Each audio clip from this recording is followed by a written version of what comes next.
The 1950s, the age of rock and roll, space age dreams, and the expectation of nuclear apocalypses. The atomic bomb had just changed the world. But the atom didn't just change warfare, it changed everything else. It shaped the chairs people sat on, the cars they drove, the monsters they feared, and even the heroes they admired. How did the atom, a symbol of destruction, become a source of inspiration for designers around the world?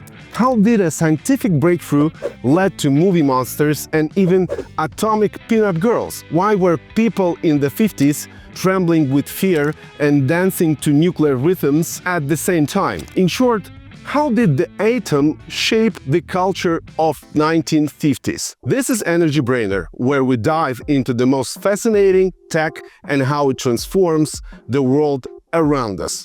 To understand how the atom reshaped the world of the 50s, we need to go a bit further back to the 40s. In 1942, beneath the stadium stands in Chicago, scientists secretly launched the world's first nuclear reactor. This was Chicago Pile 1, the beginning of controlled atomic energy, which changed everything. You probably know the rest, but the Manhattan Project brought together the greatest minds of the era, people like Fermi and Oppenheimer, to build the bomb. That's where it all began. The Trinity test in 1945 and the bombings of Hiroshima and Nagasaki ended World War II, but they also triggered the Cold War. The world was gripped by the fear of apocalypse once again, but not for long. Something unexpected happened. In the 50s, the atom suddenly became peaceful. In 1951, the EBR-1 reactor in Idaho produced electricity from the atom for the very first time. In 1953, President Eisenhower delivered the famous Atoms for Peace speech. The first nuclear submarine, the USS Nautilus, reached the North Pole under its own power in 1954. And in 1956, Queen Elizabeth II flipped a symbolic switch, officially opening the Caldler Hall power station. Britain's Caldler Hall became a new global icon. Newspapers proudly wrote that the town of Workington had become the first in the world whose homes and streets were powered entirely by atomic energy. It felt like a triumph. The future seemed just around the corner, a future where electricity would be too cheap to meter.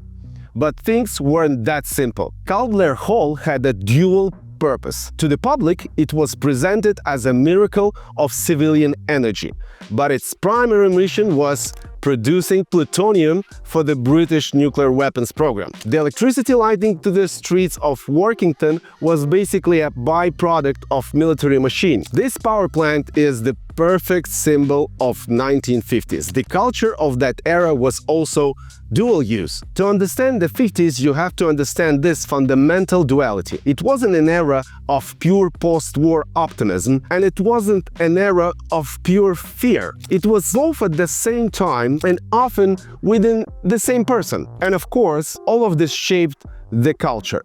The atom became a symbol of both hope and terror, and the perfect fuel for creativity. Designers and architects were the first to seize on it. How did the atom influence design? It gave birth to the atomic style, futuristic, energetic, and full of motion. The atom first burst in people's homes and changed furniture. Boomerang-shaped tables, rocket nozzle lamps, and starburst clocks. That's how in the late 40s and 50s, atomic age design was born. It's hard to say who started it all, but the movement is often traced back to designers George Nielsen and Irving Harper. In 1949, they created the iconic ball clock, the central dial surrounded by radiating spokes with little balls at the ends, just like an atomic motor. This playful atomic clock became an instant hit and essentially set the trend for the atomic ornament, patterns made of radiating electron-like bursts. In the 50s,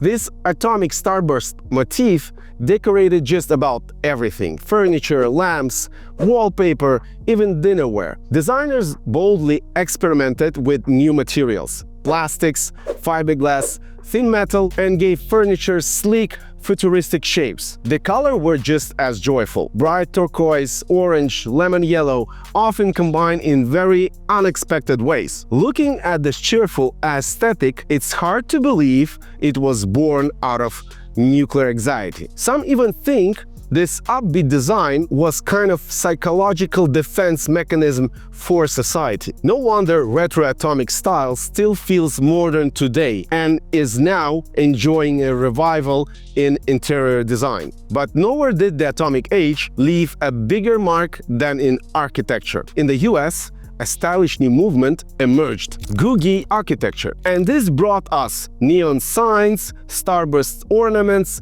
saucer-like shapes, giant glass fronts, roadside diners, motels, and theaters that looked like they came from the next century. At the 1958 World's Fair Expo 58 in Brussels, Belgium unveiled a model of iron atom, enlarged 165 billion times. 9 giant spheres connected by tube-like bonds form this futuristic monument. Inside the atomium were exhibits about the peaceful achievements of science, and at the very top, a panoramic restaurant. Engineer Andrew Waterking designed it as a symbol of atoms for peace. The belief that atomic energy would bring humanity peace, make electricity practically free, and eliminate hard labor. The atom dramatically changed how the world looked, and it's amazing. We've covered interiors and architecture. Now comes the really fun part. Naturally, all of this couldn't be ignored in pop culture. Movies, comics, even music suddenly became atomic. Hollywood didn't ignore the atomic boom. It's supercharged. Science fiction became the perfect outlet for nuclear fears. The Beast from 20,000 Fathoms came out in 1953 about Bomb Awakens, a prehistoric reptile. Then was Them, about giant ants mutated by nuclear tests, and The Incredible Shrinking Man that came out in 1957. Radiation causes the hero to shrink endlessly. But the most special case is Japan, the only country that actually experienced a nuclear bombing. As early as 1954, Japanese director Ishiro Honda released the legendary film Godzilla. A monster awakened by a hydrogen bomb brings terror to Tokyo, an unmistakable allegory for nuclear strikes and the threat of radiation. For Japanese audience of the time, Godzilla was the embodiment of their national trauma. It's no surprise that people cried during the premiere screenings. The film was a massive success and launched the entire kaiju movie scene,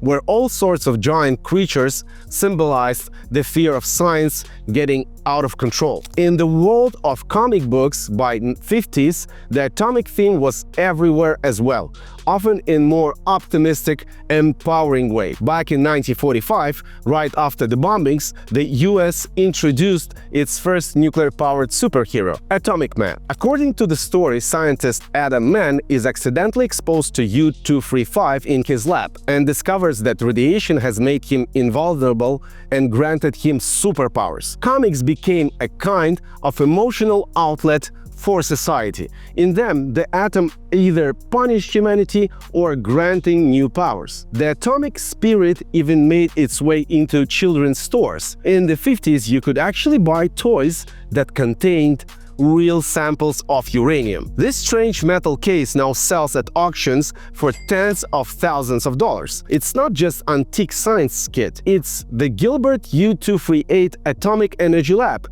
now known as the most dangerous toy in history. The initial price tag was about $50, a significant amount at that time, and included a full arsenal of tools for observing nuclear and chemical reactions, such as a real Geiger counter, a cloud chamber, an electroscope, and 4 glass jars containing real samples of uranium or U-238. This was super radioactive. In the early post-war years, a wave of atomic songs appeared. Songs like Jesus Kids Like an Atom Bomb Baby, and Uranium Rock turned nuclear energy into rhythm and pop flair. The atom of 1950s left a deep mark on the culture. On the one hand, it sparked fantasies of the future. We still admire retro futuristic designs, enjoy comics about radiation-powered heroes, and revisit old sci-fi films. Mid-century modern style, of which atomic age design was a major part, is experiencing a revival today. Those same atomic clocks and furniture pieces are back in fashion because they carry a sense of optimism. On the other hand, the atomic era taught society a sense of seriousness. The Pacific Sign was born as a reaction to nuclear threat and became a universal icon of hope. This dual legacy of the 50s, fear and faith, still lives in our pop culture. After all, as the saying goes, how I learned to stop worrying and love the bomb, or in our version, how humanity learned to stop being afraid and embrace the atom, at least in design and dreams of the future. And that's it for today. See you in the bright future. This was Energy Brainer. Stay smart and stay energetic.